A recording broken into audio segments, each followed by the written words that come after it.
నమస్తే, welcome to Leo. మనతో ఉన్నారు సీనియర్ జర్నలిస్ట్ భరత్ రెడ్డి గారు. సార్ నమస్తే. నమస్తే సార్, వైఎస్ వివేకానంద రెడ్డి గారి కేసు ఏ చిన్న పిల్లవాడిని అయినా సరే తెలుగు భాష తెలిసిన ప్రతి ఒక్కరికి కూడా తెలుసు. అలాంటిది సిఏ శంకరయ్య గారు కొంతమంది గుర్తుండకపోయినా సరే ఆ రోజుల్లో పోలీస్ డిపార్ట్మెంట్లో ఉన్న వాళ్ళ వ్యక్తులందరికీ కూడా తెలుసు. అలాంటి సిఏ శంకరయ్య ఇప్పుడు ముఖ్యమంత్రి అయినటువంటి ఒక నారా చంద్రబాబు నాయుడు గారికి పరువు నష్టం దావా కింద దాదాపు 1,45,00,000 పరిహారం కోరడం కావచ్చు, అదేవిధంగా అసెంబ్లీ సాక్షిగా బహిరంగంగా క్షమాపణ చెప్పాలంటున్నారు. ఏంటి ఈ స్టోరీ అంటే ఏం చెప్తారు? కొంతమంది ఏం చేస్తుంటారంటే సెన్సేషన్ కోసం కొన్ని చేస్తుంటారు. అంటే పెద్ద వ్యక్తుల మీద మనం కేసులు వేసినట్టయితే మనం కూడా ఒక 2 రోజుల పాటు వార్తల్లో వ్యక్తులుగా నిలబడతాం. అయితే పోయేదేం లేదు కదా అనే ఉద్దేశంతో చేస్తుంటారు. అతని స్థాయి ఒక సిఐ స్థాయి. సిఐ స్థాయి అంటే అప్పుడు హత్య జరిగిన సందర్భంలో అతను అక్కడ పులివెందుల సిఐగా పనిచేసిన వ్యక్తి. అతను ప్రాథమికంగా నిర్ధారించాల్సింది ఏంది, ఎఫ్ఐఆర్ చేయాల్సింది ఏంది, అక్కడ ఏం జరిగింది, ఎలా జరిగింది, ఎందుకు జరిగింది, ప్రాథమికంగా ఎంక్వైరీ చేయాల్సిన అవసరం ఉంది. ఆ పోస్ట్ మార్టంకి సంబంధించిన రిపోర్ట్ కూడా అతను సబ్మిట్ చేయాల్సి ఉంటుంది. అక్కడ రక్తపు మడుపుల్లో ఉన్న వివేకానంద రెడ్డికి సంబంధించిన పూర్తి ఫోటోలు, సాక్ష్యాధారాలు సేకరించి సబ్మిట్ చేయాల్సి ఉంటుంది. అక్కడనే మనకు తెలిసిపోయింది ఏంటంటే అక్కడ దాన్ని కప్పిపుచ్చడానికి ప్రయత్నంలో భాగంగానే తను ఆ పనులు చేయడం జరిగింది. దాన్ని ఆత్మహత్యగా కప్పిపుచ్చే ప్రయత్నం కూడా అప్పుడు చేశారని అతని మీద ఆరోపణలు ఉన్నాయి. ఆ కేసు కారణంగానే అతను సస్పెండ్ అవ్వడం జరిగింది. చాలా సందర్భాల్లో మనం చూసుకుంటే వివేకానంద రెడ్డి హత్య కేసుకు సంబంధించి అసలు అంతర్గతంగా ఎవరున్నారు, బహిరంగంగా ఎవరున్నారు, అసలు ఏం జరిగింది, అసలు సిబిఐ దాకా వెళ్ళిన కేసు కూడా ఎందుకు ఆగిపోతుంది అనేది, అసలు ఎప్పుడో మూసివేయాల్సిన కేసును చాలా మేనేజ్ చేయడం జరిగింది. అవినాష్ రెడ్డి మీద ప్రత్యక్షంగానే ఆరోపణలు ఉన్నప్పటికీ అవినాష్ రెడ్డి తప్పించుకు తిరుగుతున్నాడు. అవినాష్ రెడ్డి వాళ్ళ తండ్రి వీళ్ళందరి మీద ఆరోపణలు ఉన్నప్పటికీ వాళ్ళు తప్పించుకు తిరుగుతున్నారు. సిబిఐ కేసు వచ్చినప్పటికీ సిబిఐ నుంచి కూడా తప్పించుకు తిరుగుతున్నారు. ఆ వివేకానంద రెడ్డి కూతురు ఎవరైతే ఉన్నారో సునీత వెంటబడి దాన్ని నిగ్గు తేల్చాలి నిజాలని చెప్పి వెంటబడడం వల్ల ఈరోజు ఈ కేసుకు సంబంధించి ఇప్పటికి మనం చర్చించుకుంటున్నాం. లేదంటే అది ఎప్పుడో తెరమరుగయ్యే అవకాశం కనిపించేది. ఇప్పుడు శంకరయ్య ఎందుకు బయటకు వచ్చాడంటే ఇది ఖచ్చితంగా రాజకీయ యుగంలోనే భాగంగా. ఇప్పుడు అవినాష్ రెడ్డికి సంబంధించిన బెయిల్ రద్దవడం జరిగింది. ఇక రేపో మాపో చూసుకున్నట్టయితే అవినాష్ రెడ్డి అరెస్ట్ అయినట్టయితే అవినాష్ రెడ్డి అరెస్ట్ కానంత వరకు ఈ కేసుకు సంబంధించి ఎలాంటి వివరాలు బయటికి రావని చెప్పి సునీత మొదటి నుంచి చెప్తూ ఉన్నది. అవినాష్ రెడ్డి అరెస్ట్ చేసి విచారణ చేస్తేనే ఈ కేసుకు సంబంధించిన పూర్తి వివరాలు బయటికి వస్తాయి. అవినాష్ రెడ్డి చాలామంది సాక్షుల్ని భయపెడుతున్నారు, కొంతమంది సాక్షులు మరణించారు, ఇలాంటి ఆరోపణలు వస్తున్న నేపథ్యంలో ఇప్పుడు శంకరయ్యను ఎందుకు తెరపైకి తీసుకురావడం జరిగిందంటే చంద్రబాబు నాయుడు గారు ఇప్పుడు ముఖ్యమంత్రిగా ఉన్న సందర్భంలోనే గతంలో ఇతన్ని సస్పెండ్ చేయడం జరిగింది అధికారంలోకి వచ్చిన తర్వాత. కాబట్టి ఇప్పుడు ఏదో ఒక బురద జల్లాలి, కేసును డైవర్ట్ చేయాలి, ఏదో విధంగా ఇప్పుడు 1,45,00,000 రూపాయలకు పరువు నష్టం దావా వేసేంత పెద్ద వ్యక్తి ఆ శంకరయ్య. అంటే ఒక రాజకీయ నాయకులే మరొక రాజకీయ నాయకుల మీద పరువు నష్టం దావా వేయడానికి అది ఆచితూచి వ్యవహరిస్తుంటారు, ఆలోచిస్తుంటారు. ఒక సిఐ చేసిన వ్యక్తి ఇప్పుడు చంద్రబాబు ఇప్పుడు ముఖ్యమంత్రి గతంలో ప్రతిపక్షంలో ఉన్నప్పుడు వేశాడంటే సరే అదొక ఇది. అప్పుడు వైసీపీ అండదండలు నువ్వు వెయ్యి అతన్ని బ్లేమ్ చేయాలి, చంద్రబాబు నాయుడు గారిని బ్లేమ్ చేయాలని చెప్పే ప్రయత్నాలు చేయాలి. ఇప్పుడు ఎందుకంటే ఈ కేసు కొలిక్కి వచ్చే అవకాశాలు కనిపిస్తున్నాయి. ఈ స్థితిలో ఏదో విధంగా దీన్ని డైవర్ట్ చేయాలి. లేదంటే తను హీరోగా అయినా మిగులుతాడు, లేదంటే జీరోగా అయినా మిగులుతాడు. ఆల్రెడీ జీరోగా మిగిలిపోయిన వ్యక్తి మరొకసారి హీరో కావాలంటే గతంలో తనకు ఆదర్శంగా మనం చూసుకున్నట్టయితే గతంలో సిఐగా పనిచేసిన వ్యక్తి ఉన్నారు కదా, ఆ విధంగా గోరంట్ల మాధవ్ ఏ విధంగా అయితే సిఐగా పనిచేసి తర్వాత ఎంపీగా ప్రమోట్ అయ్యాడు, జగన్మోహన్ రెడ్డి ఎంపీగా ఏ విధంగా ఇచ్చాడో ఈ విధంగా ఏమన్నా అవకాశం కోసం వెయిట్ చేస్తున్నట్టుగా కనిపిస్తుంది. కానీ ఈ విధంగా అతను పబ్లిసిటీ కోసం తప్పిస్తే అందులో ఎలాంటి ముందుకు జరిగే అవకాశం అయితే మనకు కనిపించట్లేదు. కానీ ఇక్కడ మనం చూసుకుంటే ఇదే శంకరయ్య గారిని సిబిఐ సాక్షిగా విచారించినప్పుడు అక్కడికి వచ్చి ఖచ్చితంగా నన్ను అవినాష్ రెడ్డి గారు కావచ్చు మిగతా వారు కూడా బెదిరించారు, ఖచ్చితంగా దీని మర్డర్ని కూడా దీన్ని సూసైడ్ లాగా చేయమన్నారు, సో దానికి సంబంధించి సహకరించారని చెప్పి అప్పుడు సాక్షిగా వచ్చి చెప్పిన తర్వాత మళ్ళీ 2-3 సార్లు కోర్టు పిలిచినప్పుడు మాత్రం రాకుండా అయిపోయాడు. మళ్ళీ ఈరోజు ఇలాంటి వ్యాఖ్యలు చేస్తున్నాడంటే ఇప్పటికే అనుమానాస్పదంగా 6 మంది మరణించారు. సో 7వ వాడు అవుతాడని చెప్పి భయపడి ఇలాంటివి చేశాడా, లేదంటే జగన్మోహన్ రెడ్డి వెనకుండి వివేకానంద రెడ్డి గారి హత్య కేసుని సుప్రీంకోర్టులో అతి తొందరలో రాబోతుంది కాబట్టి మలుపు తిప్పడానికి ఏదైనా చేశాడంటే ఏం చెప్తారు? ఖచ్చితంగా మలుపు తిప్పడానికి మనం, ఎందుకంటే ఈ సిబిఐ కేసు నేను మొదటి నుంచి చెప్తున్నది, ఈ సిబిఐ కేసును ఎప్పుడో క్లోజ్ చేద్దాం అనుకున్న సందర్భంగా ఏదైతే సునీత దాన్ని వెంటబడి సుప్రీంకోర్టు దాకా వెళ్ళి సిబిఐ వెంటబడి సిబిఐ విచారణ అవినాష్ రెడ్డి దగ్గరికి రాగానే ఆగిపోయింది. అవినాష్ రెడ్డిని విచారించలేదు.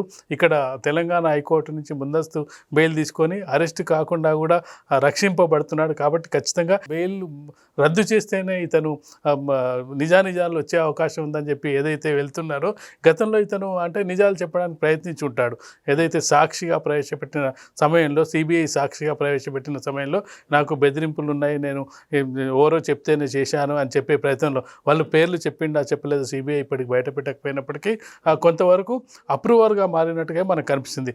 ఎప్పుడైతే అప్రూవర్గా మారిన వాళ్ళందరూ అనుమానాస్పదంగా ఏ విధంగా అయితే మృతి చెందారో, అప్రూవర్గా మారి సాక్షులుగా మారి ఈ సిబిఐ కేసుల వివేకానంద హత్య కేసుకు సంబంధించి మనం మొదటి నుంచి కూడా పరిశీలిస్తున్నది ఏంటంటే, ఎవరైతే అప్రూవల్గా మారుతున్నారో, ఎవరైతే సాక్ష్యాలు చెప్పడానికి ముందుకు వస్తున్నారో వాళ్ళు అనుమానాస్పదంగానే మృతి చెందిన సందర్భాన్ని చూడవచ్చు. మీరు అన్నట్టుగా ఒకవేళ జగన్మోహన్ రెడ్డి, చంద్రబాబు నాయుడు కానీ బ్లేమ్ చేయాలంటే మరో గోరంట్ల మాధవ్ని చేస్తారా, లేకపోతే 6 సాక్షులు మాయమైనట్టు ఇతన్ని సాక్ష్యాన్ని మాయం చేస్తారా అనేది రాబోయే కాలంలో తెలిసిపోయే అవకాశం ఉంటుంది. కానీ ఇప్పుడు శంకరయ్య అంటే బలి పశువు అవుతాడా, లేకపోతే బలిపీఠంకి ఎక్కించే ప్రయత్నం చేస్తున్నారా, వాళ్ళని రక్షించుకోవడానికి ఇప్పుడైతే అవినాష్ రెడ్డి ఆల్రెడీ ఇరుక్కున్నట్టుగా మనకు కనిపిస్తుంది. ఆ కేసు వెనుక జగన్మోహన్ రెడ్డి ఎంతవరకు ఉన్నదనేది కూడా ఇప్పుడు చర్చ జరుగుతున్న నేపథ్యంలో స్వయంగా ఆ షర్మిలనే చెప్పడం జరిగింది, వాళ్ళ సొంత చెల్లెలే, ఈ హత్య జగన్మోహన్ రెడ్డికి తెలియకుండా ఏ విధంగా జరుగుతుంది, జగన్మోహన్ రెడ్డి హస్తం ఉండొచ్చు అని చెప్పి షర్మిలనే అనుమానించడం జరిగింది. ఈ కేసు పూర్తిగా బయటకు వచ్చిన తర్వాత జగన్మోహన్ రెడ్డి పాత్ర ఎంత ఉంది ఏందని తెలిసే ప్రయత్నంలో భాగంగా ఇతను 6 సాక్షులు మాయమైన సందర్భంలో ఇతను 7వ సాక్షిగా ఉన్న ఈ వ్యక్తి గతంలోనే ఇక్కడ జరిగిన అనుమానాస్పదంగా మృతి చెందడం జరిగింది, నన్ను బెదిరించారని చెప్పిన సందర్భంలో 3 సార్లు సిబిఐ పిలిస్తే సిబిఐకి హాజరైన వ్యక్తి కోర్టుకు హాజరాకుండా ఉండడం చూస్తుంటే ఏంటంటే ఈ కేసును మరోవైపు తిప్పడం, లేదంటే డైవర్ట్ చేయడానికి ప్రయత్నిస్తున్నట్టుగా మనకు కనిపిస్తుంది. సో అది కాక మనం చూసుకుంటే వాస్తవానికి ఉదయం 3:30-4:30 సమయంలో జగన్మోహన్ రెడ్డి గారికి తెలిసిన వెంటనే సొంత కూతురు అయినటువంటి ఒక వైఎస్ సునీత గారికి ఫోన్ చేయకుండా దాదాపు 6:30-7 గంటలకి మాత్రం అది వేరే వారి ద్వారా ఇన్ఫర్మేషన్ తెచ్చుకున్నారు వైఎస్ సునీత గారు. అయితే ఇదంతా ఒక పక్కన పెడితే ఇప్పుడు అనుమానాస్పదంగా విచారించాల్సిన వాళ్ళు చాలామంది ఉన్నారు. ఒకటి విజయసాయి రెడ్డి ఎలా చెప్పాడు ఇది గుండెపోటు అని చెప్పి, అదేవిధంగా జగన్మోహన్ రెడ్డికి పొద్దున్నే ఫోన్ వస్తే ప్రతి 6 కిలోమీటర్లకి హెలికాప్టర్ వేసుకొని వెళ్ళేటువంటి జగన్మోహన్ రెడ్డి గారు సుదీర్ఘంగా కారు ప్రయాణం ఎందుకు చేశారు, ఆ కార్ డ్రైవర్ ఎందుకు అనుమానాస్పదంగా చనిపోయాడని చెప్పి.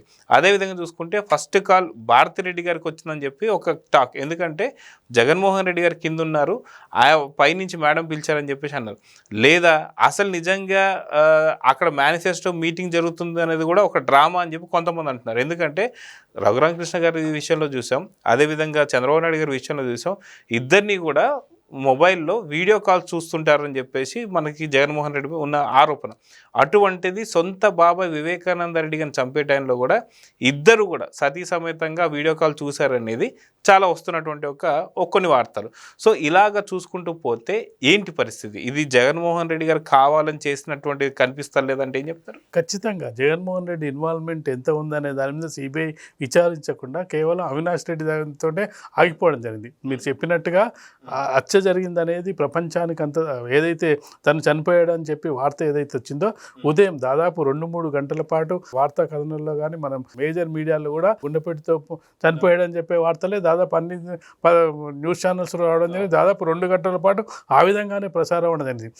6 గంటల తర్వాత అది అనుమానాస్పద మృతి అయింది, తర్వాత దానికి రక్తం అడుపులో ఉన్నాడు, గొడ్డలి పోటు ఉంది, ఇవన్నీ కూడా తర్వాత కాలంలో రావడం జరిగింది. ఈ సందర్భంగా ఏదైతే జగన్మోహన్ రెడ్డికి ముందే తెలిసి చేశారా లేకపోతే చెప్పి చేశారా అనే వార్తలు వచ్చిన నేపథ్యంలో ఈ పథకం మనం చూసుకున్నట్టయితే మీరు చెప్పినట్టుగా వెంటనే ఎవరైనా మన సొంత మనుషులు ఏదైనా హత్యకు గురి కాబడ్డారు లేకపోతే చనిపోయారు అనుకుంటే మనం ఏది అందుబాటులో స్పీడ్గా ఏ విధంగా వెళ్ళగలిగితే ఆ విధంగా వెళ్ళే ప్రయత్నం చేస్తారు. అతను ఒక ప్రధాన పార్టీలో ఉన్న వ్యక్తి, అతనికి హెలికాప్టర్ అరేంజ్ చేసుకోవడం పెద్ద విషయం కాదు. అయినప్పటికీ ఎందుకు లేటుగా వెళ్ళారు, దీని తెర వెనుక ఏం కుట్ర ఉందా అనేది మనకు అక్కడనే అర్థమవుతుంటుంది. కాబట్టి ఖచ్చితంగా కూడా అవినాష్ రెడ్డితో పాటు ఈ భారతి పాత్ర మీద కూడా కొంత సందేహాలు వ్యక్తమవుతున్న నేపథ్యాన్ని చూడొచ్చు. అవినాష్ రెడ్డికి చాలా దగ్గరగా భారతి కూడా వ్యవహరిస్తూ ఉంటుంది.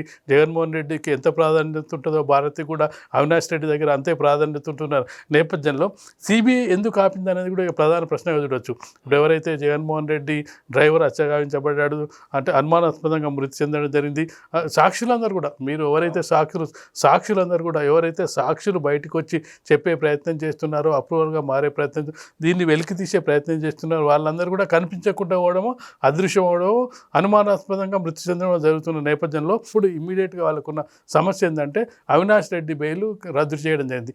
బెయిల్ రద్దు చేసిన అనంతరం సిబిఐ మీద కూడా ఒత్తిడి పెరిగింది. సిబిఐ ఇంతవరకు కూడా చూసి చూడనట్టు వ్యవహరిస్తుంది, నాన్ చుడు వ్యవహరిస్తుంది. సిబిఐ మీదనే డైరెక్ట్గా సునీతారెడ్డి అటాక్ చేయడం జరిగింది.